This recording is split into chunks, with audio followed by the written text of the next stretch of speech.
Mini episode 1354 of the FDH Lounge is brought to you by Sportsology, delivering unconventional columns and webcasts about sports, TV, music, movies, and more. Follow them on the web at sportsology.com. The FDH Lounge. You'll want to schedule your life around it. A long time ago, on a gloomy, wet Cleveland spring night, two men stand alone amidst the late-night drizzle. Their voices echo across the vacant station parking lot as they debate the merits of the great American radio show that have been missing for far too long. On that night, an idea was born. That idea became the FDH Lounge.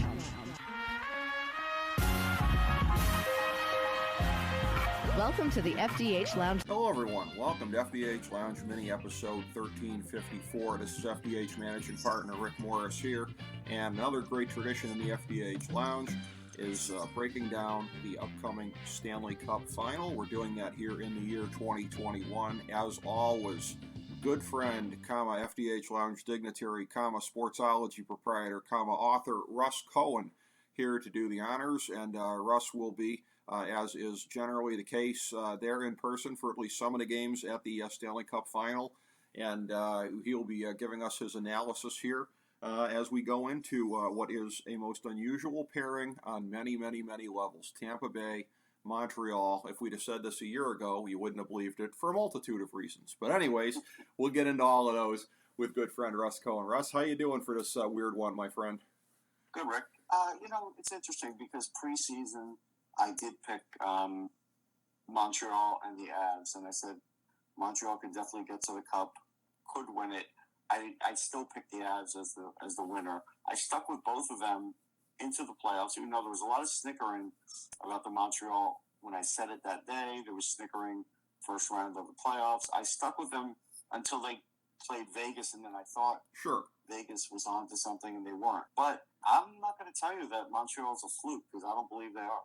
Very, very interesting, and kudos to you for picking them to be in this spot before the season. I picked Tampa to be in this spot before the season, but that's as chalk gets, as they are the defending champions and a team that really... Yeah, but I didn't pick them until the playoff season started, so I turned heel eventually with that too. Well, and again, Tampa Bay, they are very, very deep, very, very well-rounded, and just one of these just machine-type units top to bottom, and such that in our FDH Lounge Stanley Cup Playoffs cheat sheet that we have still up on the main page at fantasydrafthelp.com, I'm not even going to go through all the stats because it's redundant when you just go to Tampa Bay's big advantage in all of these categories. Oddly enough, except for Montreal was 5th in Fenwick 4 and Tampa Bay 21st. That's an odd one. That's an outlier. Tampa Bay's got them beat in every other category and beat by wide margins in many categories. Sure.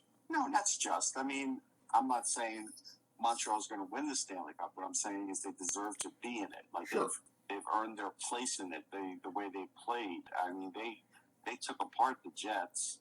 They beat the, maybe now we'll say overrated Leafs, but at that point they were looked at as the powerhouse of the North Leafs, and they beat them. They got past them.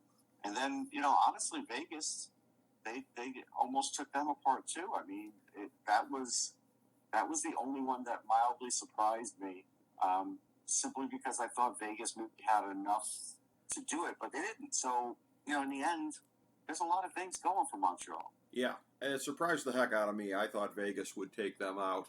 And you mentioned the North Division. Isn't the full name the North Division, sponsored by Four Loko? I think that's what the NHL put on it this year.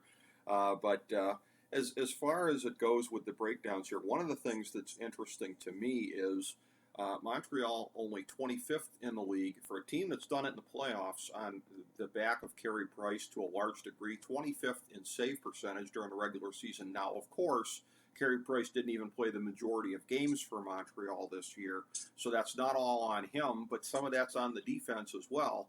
But a defense that has risen up dramatically during the playoffs.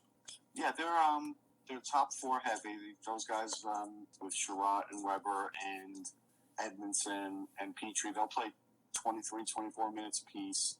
They go very light on the bottom six. And, honestly, it's on the bottom two, rather. It's working for them. So Sure. I can't say it's a bad thing. Chicago used to be able to do it back in the day. But they do set up a fortress in front of Carey Price, and that's a very good thing because not many crease crashers on Carey Price themselves. And so that's made things very interesting for him, and that's set things up very well for him. So with that, you have Philip Deneau, who also wins a lot of faceoffs and can shut down a forward from the other team. He did with Mark Scheifele. It's, again, and Mark Stone. Mark Stone wasn't even injured. He admitted he wasn't. He just said, it was a bad series for me. Mm-hmm. So, and a lot of people are saying that. They play Montreal, and all of a sudden, it's a bad series for them. I mean, Winnipeg, I just wrote about it today, and that was on Full Press Hockey. They had 6 goals in a series. Yeah. Yeah. 6 goals.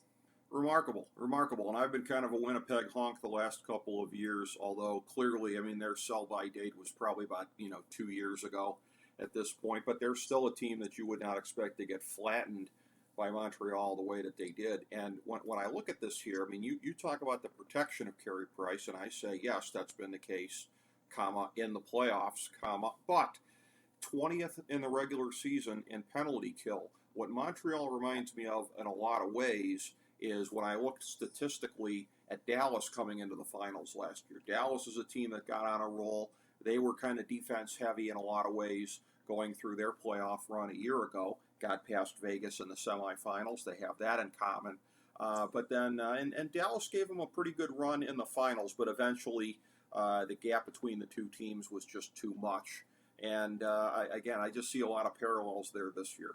There's some parallels, except I think we all would agree Price is better than Khudobin. Yes, although Khudobin was hot at the time, but I'll give you that, certainly. He was hot, but Price is... Certainly. He actually has the best save percentage. We all believe Vasilevsky's the better goalie. Sure. I get it. But again, Montreal, Cole Caulfield really gave them a spark. Now, they didn't play him for the first couple games. That was weird that Ducharme didn't do that, but at the end, once he got in there, he really started to not only create a spark, but a looseness in the locker room and on the bench. And guys like Corey Perry and stuff started looking at more video, and all of a sudden he's scoring some goals. Suzuki and him click. Suzuki, Toffoli and him click. That was a line that they didn't have to start the playoffs, so those things worked well. And on the Tampa side, Vasilevsky's tremendous. Hedman looked like he was banged up a little early on, but he was tremendous the last 2 games in beating the Islanders, especially the last game where on penalty kill and in corners, he was just nobody could get the puck from. Sure. So that was the old Hedman. So that was good for them. They got Kucherov back. That was a pretty big deal. The Islanders took him out and didn't get the job done, as they used to like to say in wrestling a lot. Right. And look, he was banged up, but he came in, he played probably 10, 12, 13 minutes, got some shots on net, but made some really good passes. So he wasn't quite done. And that's a pretty big deal. And then Stamkos has been leading them all along. He actually is at a point a game, but probably doesn't get credit for it. Right. At the moment. Still only 31, even through the injuries and everything, just a tremendous Hall of Fame type player. So you still have that. You got the young guys in Russ Cohen and a lot of the young drafted, developed guys that the people who want to bitch about Tampa or going over on the cap. Right. Because of the LTIR. If every team knew how to do it or could do it or had the opportunity to do it, they do it. So I don't really want to hear it from that. It was just like the 49ers. But what people who want to complain about that don't talk about is the fact that they have drafted and developed a lot of their bottom 6 guys. They also, other guys too, like Tyler Johnson and stuff. But I mean recently where they've had to lose some players and fill in with some of those guys. And so they don't really get credit for that. They also don't get credit for signing what we would call marginal players to cheap contracts like Luke Shen and getting unbelievable production out of that guy for the last couple of years. And even a player like Ryan McDonough, I did a book signing with him once, so I got to know him a little bit, and he was with the Rangers and was their captain. By the way, he's still the last captain of the Rangers. They haven't had one since. Interesting. Yeah, which never happened when I was a kid. But, right. But as far as McDonough, just the hockey IQ, off the charts, the physicality, just to be able to count on him. Like that pass he made in the final game to set up the shorthanded goals for Board, just a tremendous pass. I mean, just waiting, that was just unbelievable. But he doesn't get credit because he's not a big point guy. He could score some points, but he does everything else. So Hedman gets all the glory for that. But McDonough's like a key cog. And again, so many guys can beat you. It could be Gord, it could be Killorn, it could be Johnson, it could be a lot of different guys. So maybe next year they'll lose a few more, but they have other guys they can bring up. They have youngsters that are ready. They've over-marinated a lot of guys because they've had a lot of talent. So I can't even tell you this is the end of the pipeline for them. Now, in 2004, I wrote, hey, this is an unbelievable team. I think with Tortorella and the group they have, Richards was the Conn Smythe, I think. Mm-hmm. That was a great group. They had the best line in hockey. They had a lot going for them. I'm like, oh, these guys can go for a while. And all of a sudden, Bobby Bruin doesn't sign. John Graham's their goalie, and they're done. And that's not the case with these guys. They have Vasilevsky, who's the best goalie in the world, and he's only 27. Yep. So, yes, they're the overwhelming favorite. I know Habs fans would love for even the gambling public to make them the favorite ones, but you really can't. With the teams that they were playing, there is no way you could honestly make them a favorite. It doesn't mean they can't win. And I do think this series can go longer than most feel that it can. But again, I can see why nobody has made them a favorite. Sure. And again, and credit where credit is due, I will say, to my all-time favorite athlete in any sport, Steve Yzerman, for doing so much of the franchise building during his tenure as GM while he was there, prior to coming back to God's team, the Detroit Red Wings. But as far as the thing goes with Montreal, in looking at it with their roster, I go back to, and I love cross-sport analogies, and this won't be the last one I make here, but talking to, it was before the 2009 World Series, the late, great Tommy Lasorda, having him on the show, and saying that in order for them to win, my theory was Clayton Kershaw had to do what Josh Beckett did in 2003, channel his future self, essentially, and basically play beyond his years. Montreal has a decent amount of really good young talent here. I think it's going to take the Cole Caulfields of the league and guys like that on their team. I think they're going to have to channel their future selves and really step up in that way if they're going to have a good chance of winning this thing. What say you? Yeah, no, I think so, because Montreal will play close to the vest if they can.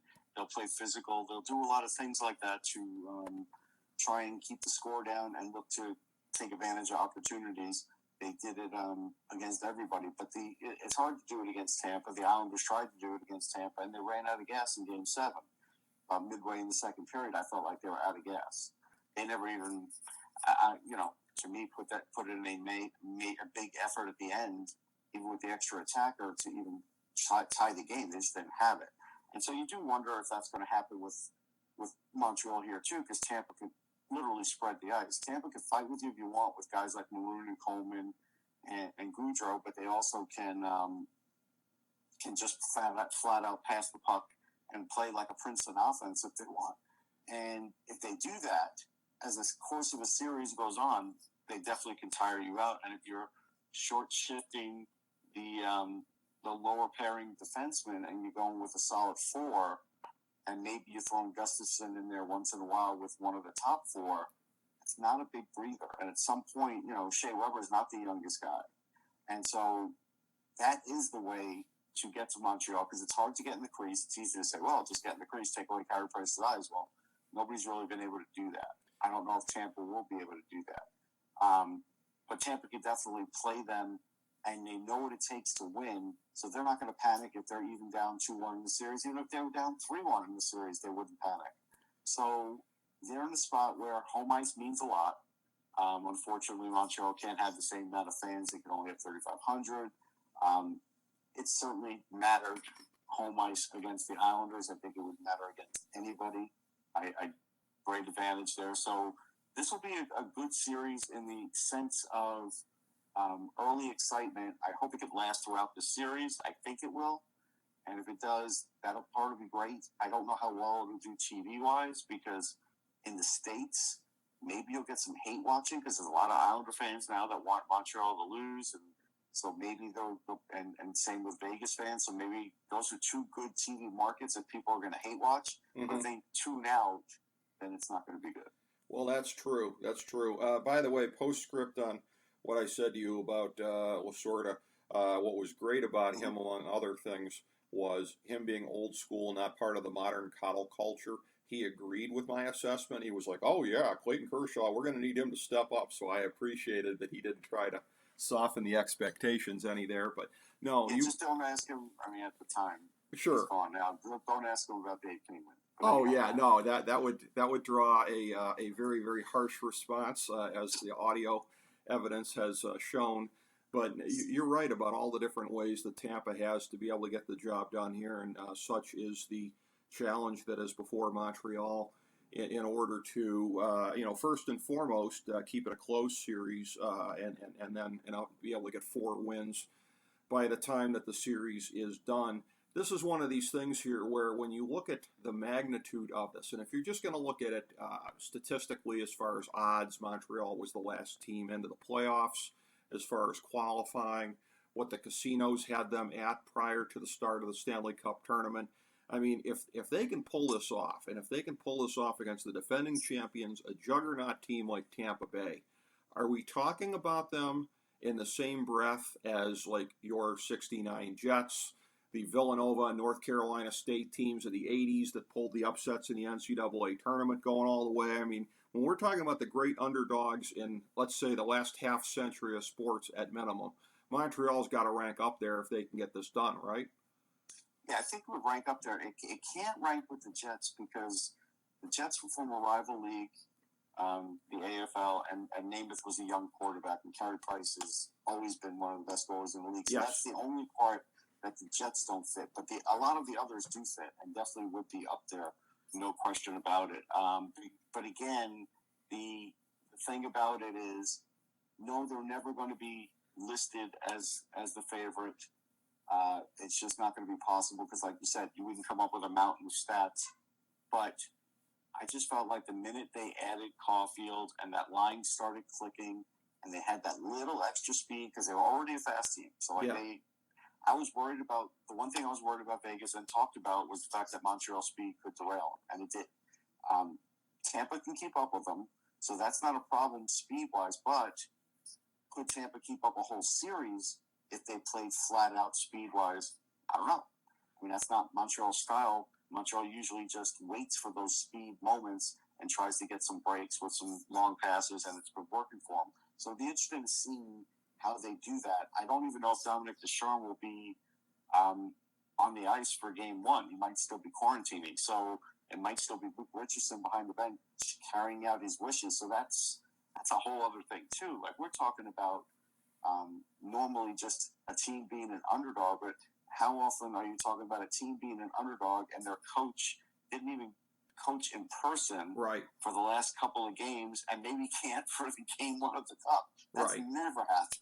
Yeah. Although not an insurmountable obstacle. Sincerely, the 2020 Cleveland Browns. But it is going to make it harder. It's going to make it definitely harder under the circumstances, no question about it. And just a few little interesting nuggets here before we bring this thing full circle on picks. So you've got Tampa Bay and Montreal, 2 teams in the Eastern time zone. So, of course, the regular geographical things. We're all happy about that. Yeah. California aren't. That's right. They don't have to factor that in. And, of course, there will be way more Stanley Cup Final rematches than usual next season because, all things being equal, Tampa Bay and Montreal will be back in, the same division, which Montreal historically is no stranger to because back prior to, 1980, you would have things where it wouldn't be geographically dependent as far as the finals matchups here. So the NHL used to be on a system like that. Weirdly enough, Montreal ends up being in the final the year that we revert to something that is not the traditional 2-conference format. But another thing here, too, and I'll bet even you haven't picked up on this one here, Russ, my eye for oddities, is that if Montreal doesn't win this, then we're going to enter next year where it will be guaranteed at least a tie for the longest stretch between original 6 teams winning the Stanley Cup. It's never gone more than 7 years. Of course, between 1979 with Montreal and 1993 with Montreal, there was only 1986 with Montreal. We're going to be 7 years next year, and it doesn't even really seem to register with anybody because Montreal's been there, Boston's been there. You've had teams in the interim that have been there, but it's really been a down period for a number of the teams, whether it be my Red Wings, whether it be the Blackhawks in the wake of their run. Toronto always underachieves. By the way, when you were talking about hate-watching markets before, for the better part of the 21st century, I think Montreal's been getting past Boston with inferior teams on paper, but being much faster than them. So Boston is going to be another market that hate watches here. So, yeah, I mean, I can't find anybody that says, "Hey, go Montreal." I think it's so few and far between here in the States. It's kind of interesting that way. But then I do see a lot of, well, I don't want to see Tampa win either. Sure. Just because I think that's just sour grapes, because they're a team in the South that maybe the purists don't like, and it's like, hey, too bad. This is a good hockey market who's had good teams, who's won multiple cups, and can win another. So that's more than a lot of other teams in better markets. That's better than teams that haven't won at all, like Vancouver, right? So that's true. Yeah, I think it'll be interesting. I feel like there'll be some side stories with the crowds and everything else. It's interesting now that we're also date-wise way past when we normally would have the Stanley Cup. So again, yes, heat-wise, the ice in Tampa is just going to be a miracle, whatever they can do with it, because normally you're not playing the Stanley Cup at that time in a place like that. Canada is no longer a bubble. They were a bubble last year. Right. So that's interesting too. So a lot of different things that way. And the only thing I can tell you is when people were talking about the ice in the Stanley Cup a few years back, was at 17 in Washington, was very, very muddy for some of those home games. And they had 12 different tubes hooked up to their machine to try and pump out any of the humidity. And so they didn't have the best ice, for that cup. So we'll see. I mean, Dan Craig will do the best job he can. He does a great job all the time, but it's a challenge, man. Oh, yeah. And another thing on the list of oddities here that, as you mentioned, Tampa Bay played, of course, in Toronto in the Eastern Conference playoffs last year, but then in Edmonton for the final. So this is Tampa Bay's second straight year of going to Canada for the Stanley Cup Final, the first of the 2 years that they're playing a Canadian team, and there will be the cross-border travel, as you say, back and forth here, even if Montreal, as we record this now, will probably still have the limited number of fans there for the games. That appears to be the present plan. In looking at this again, when I first just kind of squint at this on paper, I've never, ever, ever, that I can remember in any sport, picked a sweep in the finals, so I wouldn't be starting here. My gut instinct would be to say Tampa in 5, but I'm going to say Tampa in 6. I think that Montreal is going to stretch this a little bit longer. By the way, you said there's not too many people in the States rooting for Montreal, and that may well be true, but shout out to FDH Lounge Dignitary John Adams, a longtime Montreal Canadiens fan, so he's happy right about now.